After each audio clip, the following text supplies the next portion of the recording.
Dr. Hassan Al-Hassan is a senior fellow for Middle East Policy, International Institute for Strategic Studies. He is now joining us live on this broadcast from Manama, Bahrain. Dr. Hassan, thank you very much for joining us at this critical hour, and it's good to see you.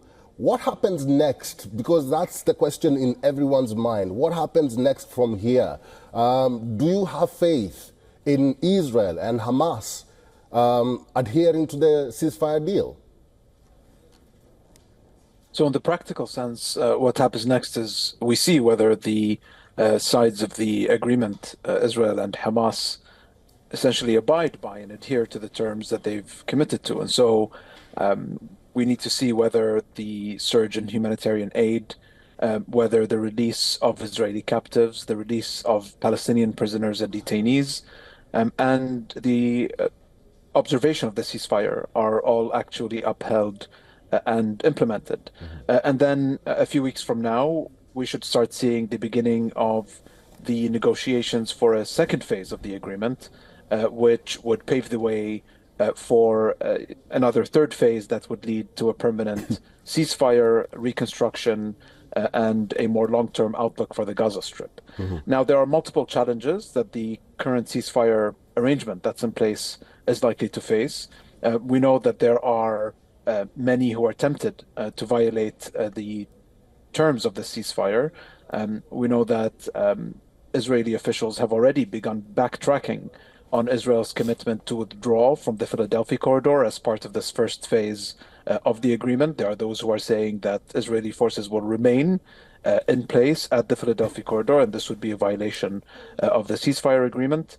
There are also concerns given the case of Israeli violations of the ceasefire in Lebanon, which is very close to the Palestinian case, where a ceasefire agreement between Israel and Hezbollah was signed in November. And between November and mid-January, according to the Lebanese government, there have been at least over 470 Israeli violations of that ceasefire. So there are real concerns here about Israel's commitment to the ceasefire and whether the various parties adhere to what they've already committed to doing.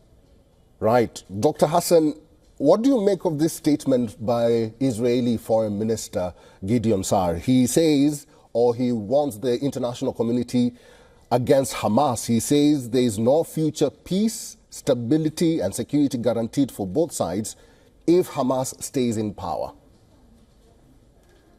It seems like the Israelis want to have their cake and eat it at the same time. This is referring to the idea that this can be a phase one deal only, in the sense that how do you reconcile a permanent ceasefire with calls such as these to dismantle, disarm, and essentially destroy Hamas? It's very difficult to square these two things. However, this is a line of thinking that we've heard from the Israeli foreign minister. We've also heard it, by the way, from incoming U.S. National Security Advisor Waltz in an interview a few weeks ago. And so this, I think, is a line of thinking that is very difficult to reconcile. This idea that we're going to have a permanent ceasefire between Israel and Hamas and yet dismantle and destroy Hamas. It's very difficult, I think, to square that circle. Keep in mind, there are extreme right-wing figures who have been pushing Israeli Prime Minister Benjamin Netanyahu to go back to war after the 33 Israeli captives are released.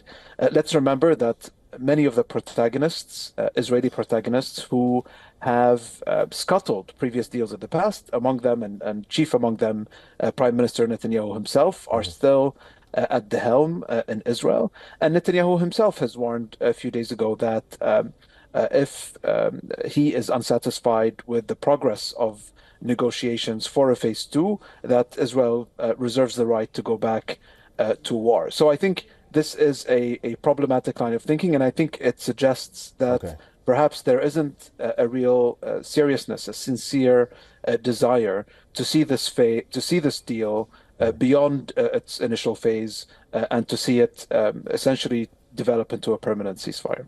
All right, we'll have to leave it there. I've been talking to Dr. Hassan Al-Hassan. He's a senior fellow for Middle East Policy, International Institute for Strategic Studies. Thank you, Dr. Hassan. Thank you. For all the latest news, download the WION app and subscribe to our YouTube channel.